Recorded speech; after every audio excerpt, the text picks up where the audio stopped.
Well, good morning. Welcome to Grandfather's Garage. I'm Grandfather. This YouTube channel is for my three grandkids, Anine, Roland, and Una, good morning kids, who unfortunately live too far away to come over on Saturday mornings and hang out in Grandfather's Garage and mess around with stuff.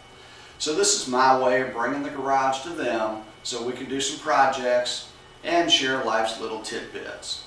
We're going to build some stuff, we're going to repair lots of stuff, we're going to do some projects in the yard, we're going to do some fishing trips, and hopefully we're going to take some field trips as well. Also, we can just share some experiences. We're happy to have as many additional grandchildren as like to join us. Come along for the ride. We're happy to have you with us this morning, so let's go find out what we're going to work on in the garage next. Come on, let's go to the garage.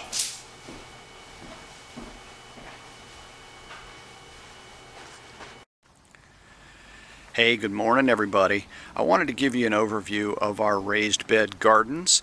Our house is located on a saltwater waterway, which is right there, which means we get a lot of wind and weather.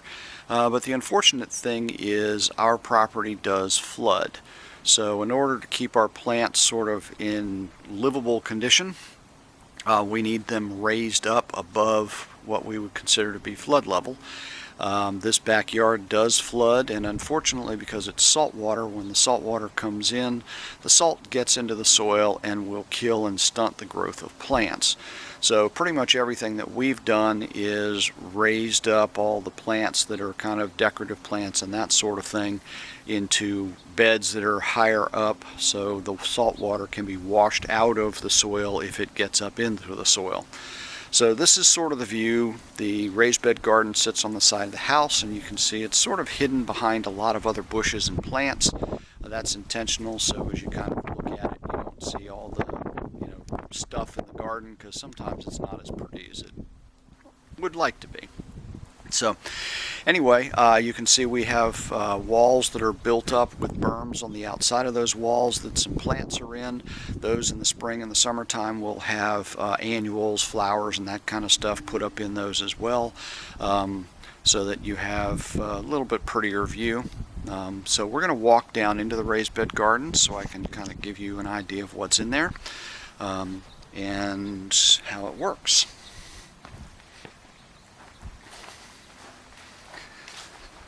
First thing you'll notice as we come into the raised bed gardens is directly on the ground there is a drainage ditch, which is a necessity because it does flood in here.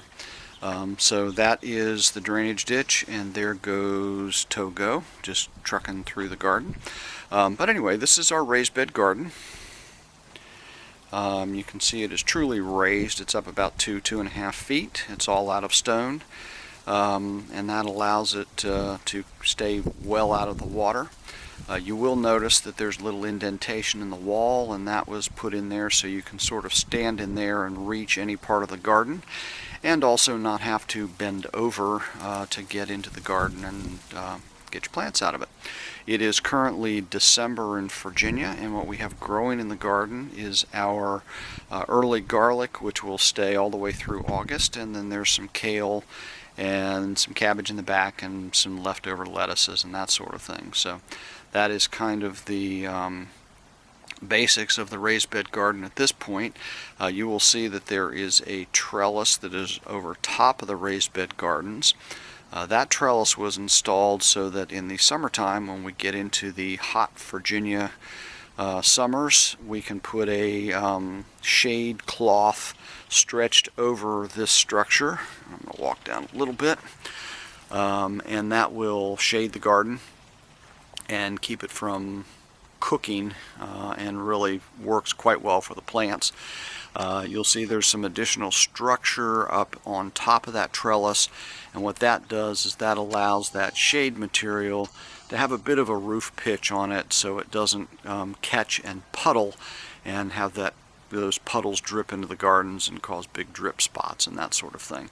So these two sections of the garden, a front section here and then the back section, have two separate shades that just get stretched over it, and that works very, very well in the heat of the summertime.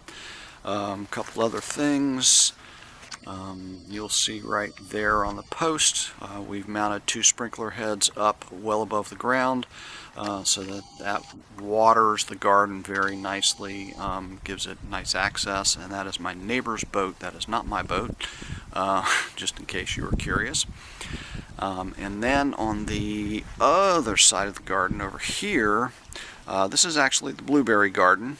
And there are 5 mature blueberry bushes in here that do quite well, and we'll come back and do some other stuff with the blueberries. And the structure over the blueberries is connected to the other structure, but it has a different function. In the late summer, actually midsummer, when the blueberries start to come in, I will put a screen, an open mesh material over the top, and then it also drapes down the sides, sort of runs right along these block walls, and they just hang, and those will keep the birds out of my blueberries, a little bit anyway, but leave some for me. And that works quite well, and then that gives the blueberries the protection they need when they start to actually have their blueberries. Wanted to show you in the garden that most of this garden has been prepped for winter. It was all dug up and turned, and then lime and fertilizer has been put in, and then covered with just leaf mulch and stuff like that, so that will kind of winter over, and in the springtime hopefully the garden will be nice and healthy and ready for new plants that we'll put in there. So that is the raised bed gardens.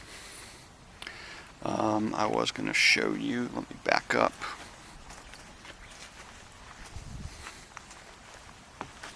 Try not to trip and fall on my rear end here. That is our compost pile. It's all pressure treated lumber. It's been there for quite a few years, works very, very well, and everything that's compostable from the yard or the kitchen goes in there, gets stirred up, and then put into the garden as part of our composting.